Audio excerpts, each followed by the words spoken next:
Obrigado, senhora presidente, senhores vereadores, senhoras vereadoras, senhores e senhoras. Hoje de manhã, nós fizemos uma reunião da minha equipe para preparar o discurso de início dos trabalhos legislativos em 2020.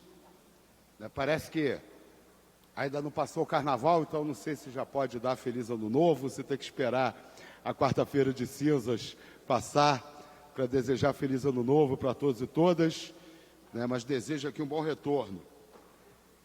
Agora, eu tentei preparar um discurso que desse conta de atualizar os acontecimentos no mundo, no Brasil, na nossa cidade, durante o recesso aqui da casa.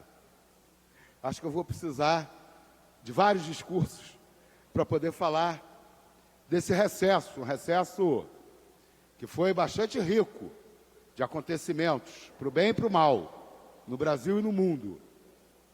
Mas, para não ficar muito enfadonho, eu quero iniciar falando do que eu considero mais importante nesse momento, que é que a cada mês fica mais evidente de que nós já estamos vivendo a era do colapso ambiental do sistema capitalista. E esse recesso foi extraordinariamente ruim nesse aspecto. Para começar, o mundo assistiu estarrecido o incêndio da Austrália, praticamente um continente pegando fogo. O incêndio começou antes do recesso, começou em setembro e terminou agora, poucas semanas, com chuvas que estão provocando grandes inundações na Austrália. Então, eles acabaram de viver o maior período de incêndios florestais da sua história, e a chuva que ajudou a apagar o incêndio também vem provocando agora desastres ambientais na Austrália. Gente, a Indonésia virou o primeiro país do mundo a decretar a mudança da sua capital em função do colapso ambiental. A Indonésia anunciou que vai retirar a capital do país de Jacarta, que vem sofrendo com inundações fantásticas nos últimos anos. Agora, durante o nosso recesso, chuvas com mais de 600 milímetros atingiram Jacarta e provocaram uma grande catástrofe. 21 mil cientistas de todo o planeta, também durante o nosso recesso, lançaram um manifesto exigindo a decretação de emergência climática mundial e anunciando o que eu já tinha dito aqui, que outros cientistas já haviam declarado antes do nosso recesso, que nós temos uma década para reaprendermos a viver, para reaprendermos a consumir, a produzir, se quisermos que exista civilização. Não é no final do século XXI, não é no final do século XXII, é na metade desse século, em 2050. Se alguém ainda acha que a crise ambiental é o aumento do nível do mar em 1,5 centímetro até 2100, precisa ler melhor o que está acontecendo no nosso planeta. Precisa entender melhor o que está acontecendo aqui, à nossa volta.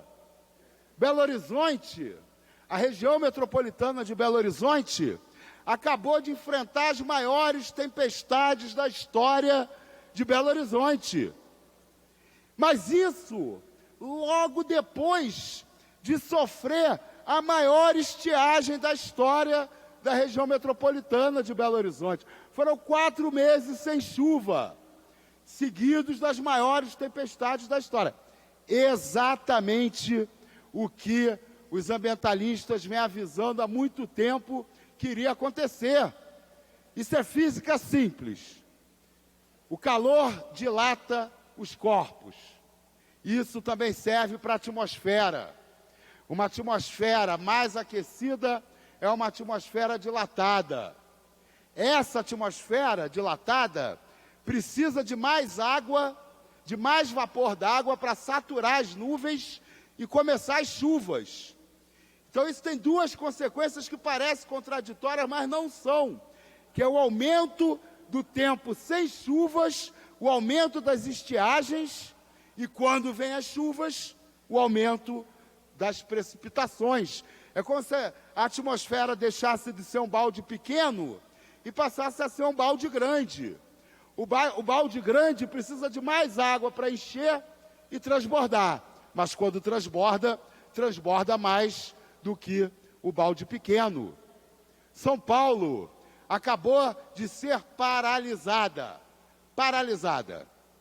Os ambientalistas, os cientistas estão dizendo, esse é o novo normal. Então o novo normal vai ser a maior cidade do país ficar sendo paralisada várias vezes por ano, todo verão, em função de grandes chuvas, de grandes tempestades. Esse é o cenário que está se apontando em função das mudanças climáticas.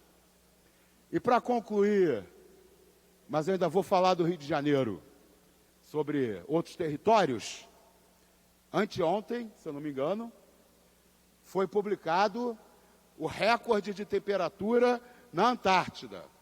Pela primeira vez na história, o verão, que costumava ter temperatura média de 8 graus de dia, né, e temperatura negativa à noite, bateu o recorde de 20 graus. Fez 20 graus na Antártida essa semana. Antes do nosso recesso, fez 38 graus em regiões próximas ao Polo Norte. E agora fez 20 graus na Antártida. Olha, quem tem criança pequena, hoje, claro, tem que se preocupar com a alimentação da criança, com a escola, com a educação, né, com o futuro financeiro, o futuro profissional. Mas precisa se preocupar com o colapso ambiental. Quem é pai, mãe, irmão, tio, tia, avó, e não se preocupa hoje com a questão ambiental, está deixando de se preocupar com a questão mais importante, mais fundamental para o futuro das nossas crianças, dos nossos jovens. Nós estamos destruindo o planeta. Podemos deixar de entregar uma vida viável para uma geração que já nasceu, que nós pegamos no colo, que nós damos beijo, que nós dizemos que amamos, mas que não terá direito ao futuro. A Greta Thunberg, quando decidiu matar as aulas toda sexta-feira para protestar contra o aquecimento global, ela questionou: do que adianta eu ir para a escola estudar se a minha expectativa não é chegar aos 30 anos? Porque vocês, adultos, destruíram o nosso futuro, destruíram a nossa esperança. Quando ela vai fazer as palestras dela, ela fala claramente: eu não vim aqui trazer esperança. Eu vim aqui para que vocês fiquem desesperados, para que hajam. Bom, estamos vivendo o colapso ambiental do abastecimento de água da região metropolitana do Rio de Janeiro.